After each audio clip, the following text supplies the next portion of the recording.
पर श्री जी के जाने के पास सबसे पहले मालूम अवच्छ, अन्याय, अनीति, इनका प्रत्याख्यान करना पड़ेगा, त्याग करना पड़ेगा। यदि आप कोई श्रीमान भी बनना चाहते हो तो अवश्य अन्याय अनीति का त्याग करना पड़ेगा। श्री जी के चरणों में जाने के लिए सबसे पहले आपको निश्चय निश्चय बोलना पड़ेगा। निश्चय निश्चय का तात्पर्य समझिए। जो देव आदि उनसे तो तुम स्थान मांग रहे हो ठीक है, सबसे बड़ा निश्चय निश्चय का अर्थ होता है मैं निसंग होकर के जिनालय में प्रवेश कर रहा हूं, मन में सारे पापों का प्रत्याख्यान करके निसंग होकर के जिनालय में जा रहा हूं। जब पापों का त्याग करके जाऊंगा, मालूम सबसे बढ़िया टीवी कहां चलती है? झाड़ियों में, तूफानों में। सबसे बढ़िया टीवी कहां चलती है नमन? पूछना अपने गांधी से। झाड़ियों में, तूफानों में। अंकित कहां सबसे अच्छे चित्र आते हैं? जहां पर कोई जंगल नहीं, कोई झाड़ियां नहीं, कोई तूफान नहीं, कोई उसको विघ्न करने वाला नहीं, वह स्वच्छ चित्र आते बराबर। ऐसे जिसके चित्त में किसी नारी को देखने का तूफान नहीं, जिसके चित्त में पर की संपत्ति देखने की झाड़ियां नहीं, जिसके चित्त में हे मित्र दूसरे के परिवार को छलने के परिणामों का कोई सुनामी लहरें नहीं, ऐसे व्यक्ति के पास जब मंदिर जाएगा तो स्वच्छ प्रभु के पास जाके पुण्य की धारा टपकेगी।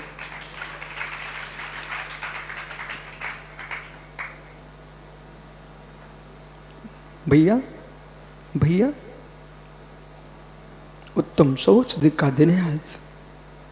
भैया उत्तम सोच का दिन है कि सोच का दिन है कि सोच का दिन है? जिनकी सोच उत्तम नहीं है उनके उत्तम सोच धर्म कहां से आएगा? पहले सोच को सोच करो, सोच को सोच करो। हे मित्र, सोच कितना अच्छा शब्द है, कहां कहां तुम प्रयोग करते हो?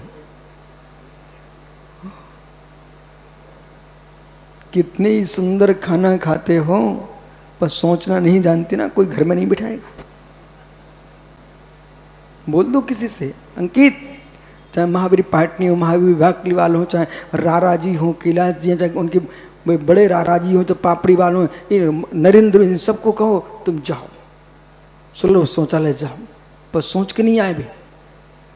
वो कहें मैं बड़ा आदमी हूं, मुझे मेरे लिए जो है ना सोफा डालो, तुम देखो गंध कहां से आ रही है। बोले ठहर भाई ठहर, जमीन पे भी नहीं बैठ जाना, तुम खड़े रहो ऐसे ही। बोले क्यों? सोफा बैठे वो खराब कर देगा, और जमीन पे बैठे तो मेरे फर्श खराब हो जाएगा। बोले भाई ठहर, अरे मैं बड़ा आदमी हूं। अरे बड़े आदमी पहले शुद्धि करके आओ। अरे मैं बड़ा आदमी हूं। अरे बड़े आदमी कौन होते हो तुम? पहले ये काम करो, ये जो छपा के उसको धो के आओ। ओहो रारा कैलाश भैया, ये सुरेंद्र भाई छपा के आए हो तो इंजीनियर है, वो तो चलेगा क्या? यदि मल छपा के आए हो तो ईमानदारी से पूरी समाज से पूछ रहा हूं, पूरी परिस्थिति से पूछ रहा हूं, अपने घर के सोफे पर ये कैलाश रारा को तुम बिठा लोगे ना? दुर्गंध मार रहा है, मक्खियां पीछे पीछे घूम रही उसके, बिठा लोगे ना? ओहो सोनू भाई, तो अपने बड़े भैया राजू को तो बिठा सकते हो, तेरा भाई है, हैं? परंतु सोच के नहीं आया, सीधा चला आया है, बिठा लोगे ना? देख लो ज्ञानियों, मैं पूरी सभा से ही पूछ लेता हूं, भैया आप लोग बिठा लोगे बगल में? ओहो बिना सोचे आदमी को कोई बगल में नहीं बिठालता, ऐसे बिना शुद्ध सोचे आदमी को मेरे मित्र मुक्ति बल्लभा बगल में नहीं बिठालते। अब बजा लो ताली जितनी बजाना हो। इसलिए ज्ञानियों सोच के आया करो, सोच के आया करो। इतने ही नहीं, जैसे मिट्टी से हाथ धोते ना, मल स्थान को ही मिट्टी से धो के आया करो, नहीं तो आप मंदिर में आने के पात्र नहीं हो। ओहो, ये बातें मुझे सिखाना पड़ेंगी आपको। ओह, ज्ञानियों, जैसे शुद्धि के बिना कोई पुरुष सभा में प्रवेश नहीं कर सकता है, ऐसे ज्ञानियों सोच, इनका शौच नहीं है। शौच यानी पवित्रता, शौच यानी पवित्रता। जिसका चित्त पवित्र नहीं है मेरे मित्र, मंदिर में भी उसको स्थान नहीं है। और जिसका चित्त पवित्र है, विश्वास रखिए, जिसका चित्त पवित्र है, शौच है, शौच है, वो जीव का स्वयं का आत्मा ही मंदिर है और स्वयं का आत्मा ही देव है। विराजो। 3 बातों पर ध्यान रखना। गदिया पुत्र, बेटा संभल के सुनना। ईर्षा, रुधन, हत्या। दिल्ली में मुक्षु सुना ना भैया? ईर्षा, रुधन, हत्या। आक्रमण्य है, पुरुषार्थहीन है, वो दूसरे की विभूति को देख करके रोता है। इनके पास सब कुछ है, मेरे पास कुछ नहीं है। कभी कभी आयुष पिताजी को दोष देते लोग, इनके पास सब कुछ है, मेरे पास कुछ नहीं है। पिताजी ने तो बराबर हिस्सा दिया था बेटा, अब क्या कर सकते हैं। पिताजी ने बराबर हिस्सा दिया। ऐसे उदाहरण आज भी देश में है। पिता जीवित है और 2 बेटों को बराबर हिस्सा दिया। वो पिता के देखते ही देखते एक माला माल है और दूसरा कंगाल है। घर भी बिच गया, जमीन बिच गई, आज रोड पर खड़ा हुआ है। पिता भी देखता है कि हाय, संतान तो मेरी थी। हाँ पिताजी, तुम मत विकल्प करो, संतानें तुम्हारी 2 हो सकती हैं, पर दोनों का पुण्य तुम्हारा नहीं होता। पुण्य कहूं, अहो तात, संतानें 2 आपकी हो सकती हैं। कल्लू भैया सुन ध्यान से, संतानें 2 पिता की, एक पिता की 2 संतानें हो सकती है, और दोनों संतानों को पिता एक साथ द्रव्य दे देगा, हिस्सा बराबर दे देगा। लेकिन फिर पिता देखता है कि 1 करोड़पति होता चला, 1 करोड़पति होता जा रहा है। पिताजी तुम रो मत, रो मत, मत बिल्को। संतानें दशरथ के पास भी 4 थी, लेकिन एक मेरे मित्र विश्व में जिनका नाम चलता है, उनका नाम राम है। ज्ञानी, ज्ञानी, जिस नगर में तीर्थंकर होते हैं, उस नगर में क्या एक ही परिवार होता है? जिस नगर में तीर्थंकर होते हैं, उस नगर में क्या एक ही परिवार होता है क्या? राजकुमार होते तीर्थंकर, एक परिवार में पूरी राजधानी होती है। लेकिन विश्व में जो राजधानी में रहते थे, उनका पता नहीं चला कहां विलीन हो गए, लेकिन तीर्थंकर का नाम आज तक चल रहा है। पिताजी, किसी के पिता मेरे सलाह लेने आएंगे और पूछेंगे, बोले गुरुजी, हमने दोनों बेटों को एक साथ हिस्सा दिया था, ये क्या हो गया? एक का सुख देखता हूं, एक का दुख देखता हूं, मैं क्या करूं? नहीं पिता, तुम मत रो, मत रो। तुम हिस्सा देने के दाता हो सकते हो, पर बेटों के पुण्य के दाता नहीं हो सकते। इसलिए मेरे भैया, गरीबी हो तो तुम शांति से देखो, अमीरी हो शांति से देखो, पर ईर्षा की सिकड़ी पर बैठ करके अपने आप को लुभाओ मत। तो तीसरा और खतरनाक, महा खतरनाक, जितने पुण्यात्मा जीव है, अपनी सीमा में जियो, अपनी सीमा में जियो। इतना बड़ा हाथी ये फूंक फूंक के चलता है, इतना बड़ा हाथी फूंक फूंक के चलता है। छोटी सी चींटी भी मार देती है, छोटी सी भी चींटी मार देती है। विश्वास रखिए, हाथी फूंक फूंक के चलता है। एक छोटी सी चींटी यदि हाथी की सूंड के अंदर चली गई तो हाथी के प्राण ले लेती है। मित्र, अपयस की छोटी सी चींटी, अहो धनपतियों, अहो चारित्रवानों, तुम्हारे यश के प्राण ले लेगी। जैसी ऊंचाइयां आए सामने, हाथी जैसे ऊंचे हो जाओ, फूंक के चलना प्रारंभ कर देना, फूंक के चलना प्रारंभ कर देना। क्योंकि हमें जगत की नहीं सुनाना है, जगत में अपने अपने जीवन की सुनो, फूंक के चलो। ऐसे लोग भी मिलेंगे, पाटनी जी, साथ में बैठेंगे, हाथ मिलाएंगे, साथ में भोजन करेंगे, पान खाएंगे, मित्र पीछे से छुरी लगा के आएंगे।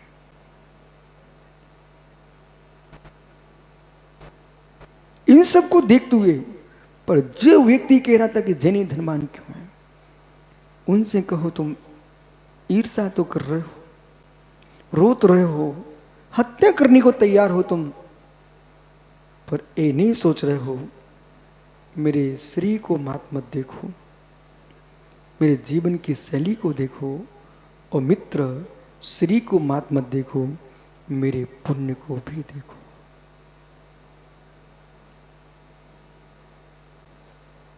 दैव जिसका साथ नहीं देता, धन उसके साथ में नहीं आ सकता। दैव जिसका साथ नहीं देता, धन नहीं मिल सकता। पर ज्ञानी जीवन में बैठ जाओ भैया, धन के लिए ही मत भटकते रहना, धन के लिए ही मत भटकते रहना।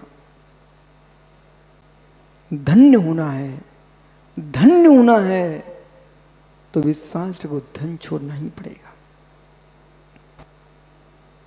यदि किसी मंच से किसी श्रेष्ठी का नाम आता है तो क्यों आता है?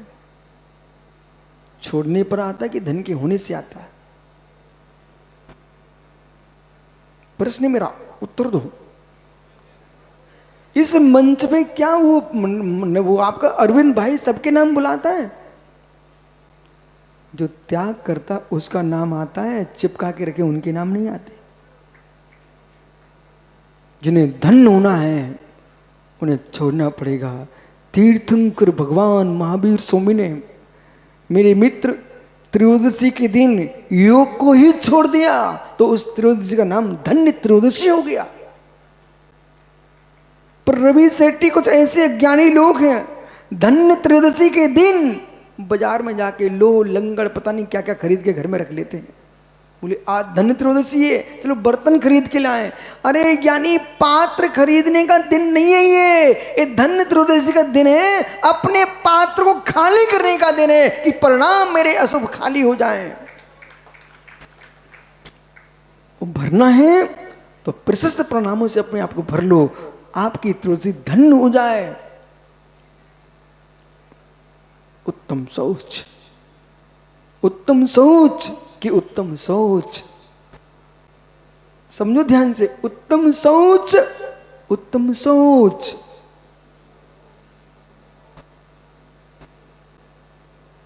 रिब्बे गई भाव मोहन चयून शब्द बेसो, निर्वेद भाव से तो करके संपूर्ण चेतन अचेतन द्रव्यों के प्रति जो ममत्व का परित्याग है मेरे मित्र, वह उत्तम सोच धर्म है। प्रकर्ष प्राप्त लोभान वृत्ति सोचम, प्रकर्षता को प्राप्त जो लोभ की निवृत्ति है उसका नाम उत्तम सोच धर्म है। जहां जीने का लोभ ना हो। निकुंज बेटा, सबसे ज्यादा हत्याएं जीने के लोभ ही कर रहे हैं। जरा सा किसी को बुखार आ गया, आदमी घबरा जाता है, तुरंत कहता है देसी दवाई काम नहीं करेगी। तो मित्र जिसमें जीभ पिसे रखे हुए हैं वही काम करेगी। ए जीने का लोभ। स्वयं जीना चाहता ज्ञानी। कितने देश में ऐसे लोग हुए हैं जिन्होंने बकरों की आंखें लगवाई। कितने ऐसे लोग हुए हैं जिन्होंने दूसरे प्राणियों के रक्त चढ़वाए हैं। कितने ऐसे लोग हैं स्वयं की हड्डी टूट गई, दूसरे के जानवरों की हड्डी अपने में लगवा ली है। बेटा तुम भूल चुके थे, अपनी आंखों के लिए एक बकरे को अंधे कराने में तुम्हें कोई पाप नहीं लग रहा क्या? माताओं, ये पर्यूषण पर्व, ये हरियाली अमावस्या, ये रोहिणी, ये 10 लक्षण, ये 16 कारण, सारे व्रत आप अपनी सामर्थ्य से करो, लेकिन साथ में ये भी व्रत करके रखो, मैं इतना जीवन ढंग से जीऊंगा कि जिससे मैं बीमार न हो पाऊं, किसी दूसरे जीव के खून मेरे शरीर में ना चढ़ पाए।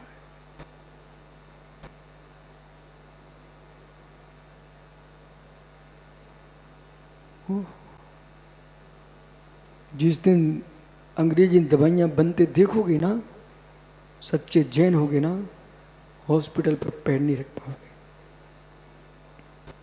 कछुए का रक्त,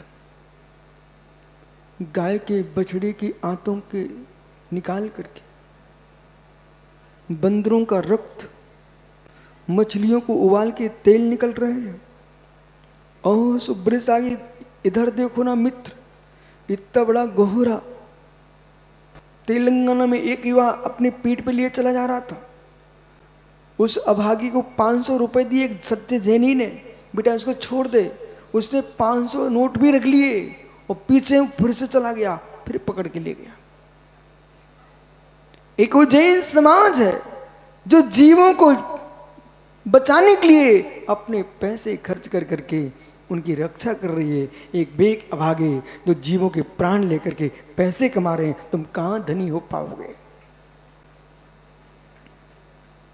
तुम जाल ही डालते रहोगे, जाल ही डालते रहोगे, तुम जाल ही डालते रहोगे, जाल ही डालते रहोगे, कर्मों का जाल बनाते रहोगे। और एक सच्चा जैनी होगा वो मित्र किसी को जाल नहीं डालता, पानी छान के पीता है, सो छना द्रव आता है।